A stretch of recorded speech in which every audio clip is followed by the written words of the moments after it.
We're at our garage and test facility. Let's see what we're rolling out today. The all-new and improved 2020 Toyota Highlander, it appears. Where these tree branches come from.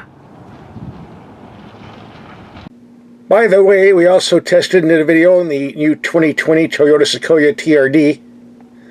We have a link to that video coming up at the end of this video.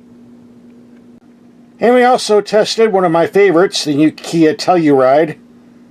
We have a link for that video at the end of this video as well. The Highlander was given a total redesign for 2020, and I went to a seminar sponsored by Toyota where they gave me a list of all the improvements and changes. However, I spent so much time eating the free food and looking at all the hot babes, I really don't remember what they said. I'll try to do the best I can without notes. Obviously, they reshaped the sheet metal. A lot of people won't notice, but if you like Highlanders, you'll notice, especially on the front end. Looks nice enough. Under the hood is the same V6 they've been using for a long time, 295 horsepower. This is hooked to an all-wheel drive, so the fuel economy is 20 in the city, 27 on the highway. If you get one in two-wheel drive, supposedly it's 2 miles per gallon better. We'll be taking this out in the real world to get the real fuel economy later on in the video. There is a new hybrid version, 243 horsepower on a 4-cylinder, that all the journalists are raving about. I drove one briefly, but not very long. We've got one coming in about 4 weeks, so you might want to subscribe if you want to see the test on that one. At the time of introduction, the claimed fuel economy of the hybrid was 39 in the city and 35 on the highway, if I recall, subject to change. Should be interesting to see what it gets in the real world. We'll find out when I get it. We get an all-new cabin, and it looks very nice. Lots of improvements here, especially in the materials used. Not the best, but far better than the previous model. I forgot how wide this is, but as you can see, there's a lot of space here, especially in the width. If you get a bench seat on the second row, you'll be able to fit more people, of course. A lot of room in here. This one has third row seating for the kiddies or relatives you don't like. Just stick them in the back, take them on an 8-hour trip. They'll leave and they won't come back. Let's see if we got a spare tire. Not under here. Wonder what's in the box. Maybe a pizza. No, the spare tire's under the vehicle. So if you get a flat, you're going to get dirty if you want to change it yourself. Better than having no spare at all. The base price of a Highlander runs around $35,000, but this was an upgraded version. The Platinum all-wheel drive, which means it costs more money. And you have an emblem here to impress all your buddies to let you know you spent the extra dough. And there's the tab. Almost everything is standard. The option list was only around $800 for a few knickknacks. But charging $318 for carpeted floor mats, are you kidding me, on a $50,000 vehicle? Shouldn't this be standard? Why does Toyota, well, other manufacturers do this too. If I'm spending $50 grand for a car, I don't recharge extra for floor mats, for crying out loud. I'll never figure out the logic on that one.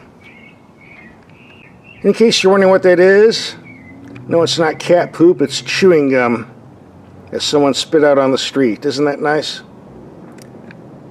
Some people have such class. We get a new gauge cluster, looks very nice, and one of the biggest problems I've been griping about in the past Toyotas is the reflection and glare you get off the instrument panel. I see they've cut that down quite a bit where we can actually see what we're supposed to be looking at. Thank you, Toyota. The base Highlander comes with an 8-inch info screen. This one is a 12-incher because we have the premium vehicle. And the controls are very nice and easy to use. Home, menu, audio, map. Here's the climate control system. Again, very simple to use. A moment ago we were in the shade. Now we're out in the bright sun, and there are a few changes you'll notice. Number one, there's still very little glare on the gauge cluster. So yes, they have done a good job of eliminating the reflections. Thank you very much, Toyota, for listening. Took you a while, though. Unfortunately, while they got rid of the reflections and glare off the gauge cluster, it seems to have transferred over to the infotainment screen. I'm trying to read it here in the sun, but all I'm getting is reflection of the passenger seat and my arm, among other things. This only happens at certain times of the day. I'm doing a 360-degree turn so I can demonstrate that.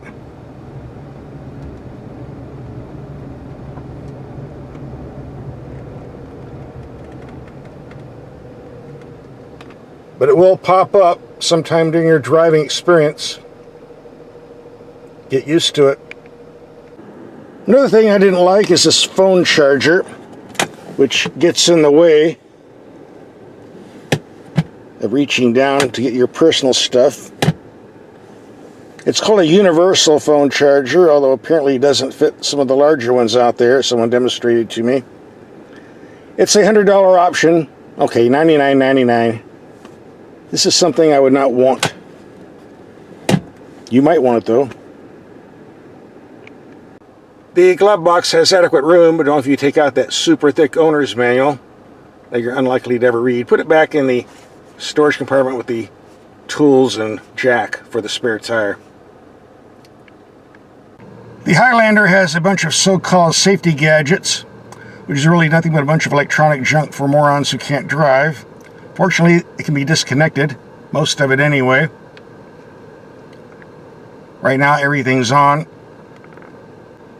There we go. Now we have a car made for driving, not a car that's going to drive me. One gripe I have, when you disconnect a lot of this stuff, you get an orange warning light in the gauge cluster, which is the same color as the check engine light.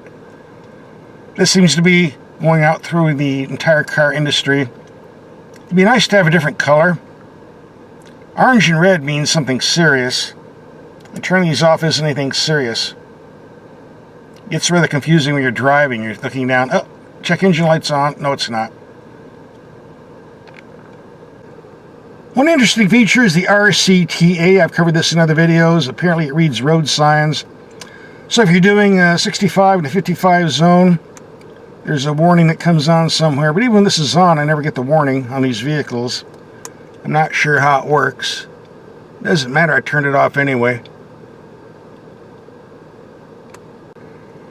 And as usual, I'll get an email from somebody saying, why'd you turn all this stuff off for? It's for safety. Well, I can do a video and show you why it's not. But hey, if you like this stuff, turn it back on. Go for it. Holy cow, now I've got 5 orange lights sliding up the board. Hope the check engine light doesn't come on, because I'll never notice it. These need to be a different color. How about purple? The first half of the video, show and tell, is over. Second half, we're going to go out and do some driving. That's what it's all about, right? As we do all of my videos, we take these headlights out in the dark and see how they perform. Let's do that right now.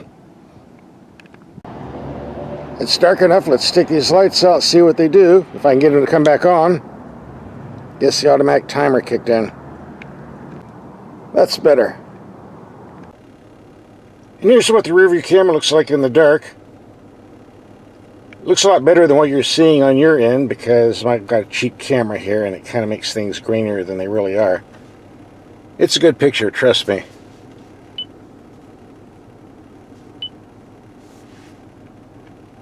And we have all the orange annoying warning lights on.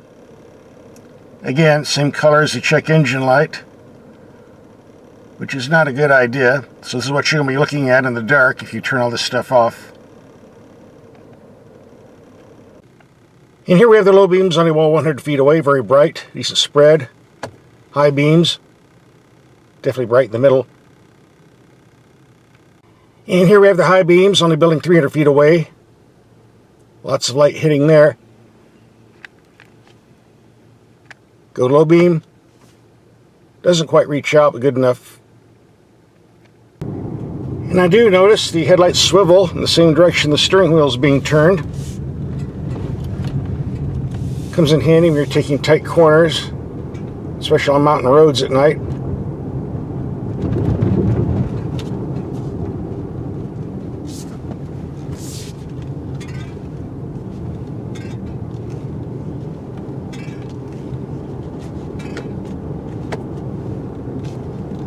Even does it when the brights are on. Very good headlights, I'm impressed. Research has shown that female drivers as a group prefer light power steering because it's easier to park, which is why we get light power steering even on performance cars nowadays, including BMWs. Okay, but at least the steering here is quick and responsive, so I'm not going to complain. I don't care for light steering, but this is okay. A good combination of lightness and responsiveness. I can live with it. By the way, I've noticed when you turn the vehicle off and turn it back on again, a lot of this electronic safety nonsense pops back on. I don't think I like that. If I want it off, I want it off. Guess not. As we do in all of our videos, we're going to take some mild speed bumps around 20 miles per hour. See how the suspension performs on impact. Should do pretty good. This is a pretty smooth riding vehicle. Here comes bump number 1. Heard a lot of thumping, but didn't feel anything. Bump number 2. Again, thumping from the rear, but pretty smooth. Number 3. And the nasty one. Felt that one. Wasn't a surprise though. This new Highlander seems a lot quicker than the older one, although I don't know why. Same basic engine. And Toyota says they really didn't shave much weight off. Seems quicker to me. Let's do a 0 to 60 run. Well, that started off quick enough. Again, this is the all-wheel drive version.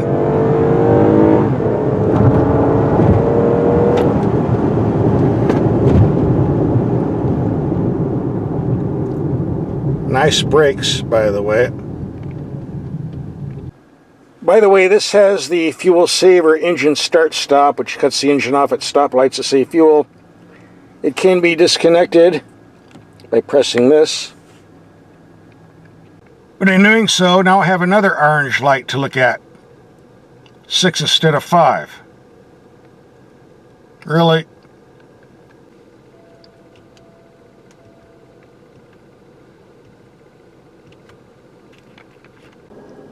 By the way, that acceleration run was in the normal mode. If you're in a hurry, click it up to Sport. If you're not in a hurry, click down to Eco. And you're going off-road. In the all-wheel drive, you have a rock and dirt mode, or a mud and sand mode, or push for normal, as we are in right now. We're going to take an expressway trip, see what type of fuel economy we can get on the computer.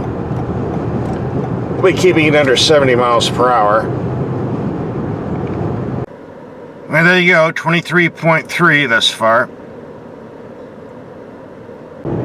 We're going to take a longer highway trip, around 100 miles, going from an elevation of 1,500 feet to around 5,500 feet. Since we're climbing uphill, I'm sure the fuel economy won't be the best, but we'll see. We're climbing some steep grades here, but this engine is doing a great job of pulling right along. Very smooth and quiet. Very nice power plant.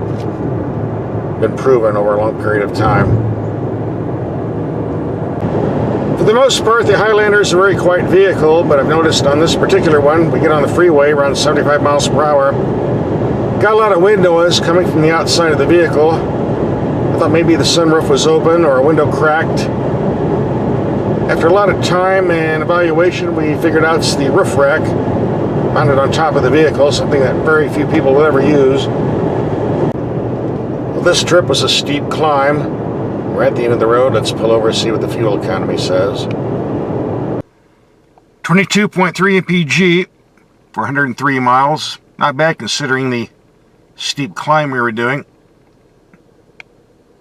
And here's the roof rack that's causing all the wind noise, and it doesn't look like a good combination with the long glass sunroof.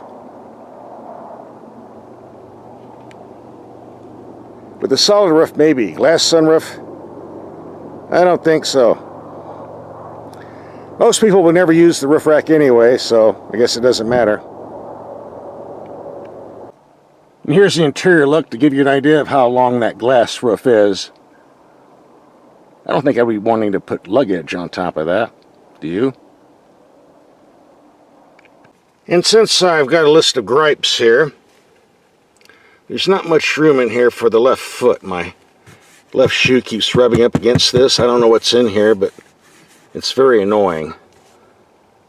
I've got rub marks on all my shoes. This is going to take some getting used to. Seems hollow to me. Guess you'll get used to it. Guess you'll have to. And yes, the floor is dirty because we're out here in the sticks. We're going to do a little four-wheeling, not much. The Highlander does have the ability to go off-road. It has the ground clearance, and even more so if you get the all-wheel drive. But remember, it's basically a car platform. Don't be chasing any Jeep Wranglers or Range Rovers. Light-duty use only. And hunting season's not till next month, but I see the poachers have been out. This is what was on the menu, whatever it was. Somebody had a nice snack. Actually, I didn't have lunch today. Maybe this would make a nice little snack. The main thing you have to worry about if you take this vehicle off-road is looking out for large rocks. You only have so much ground clearance, you know. We're going to take a downhill return trip from 5,500 feet to the 1,500 feet we started at. They combine the fuel economy figures to get the real EPA highway mileage. So don't go away.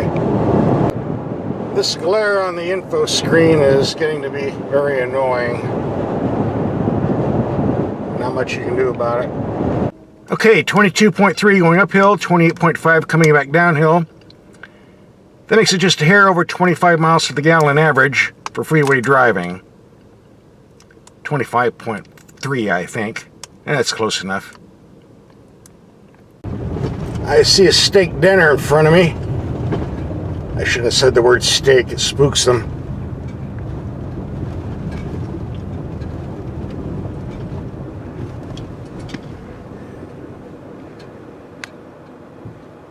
Looks like Bill and Hillary.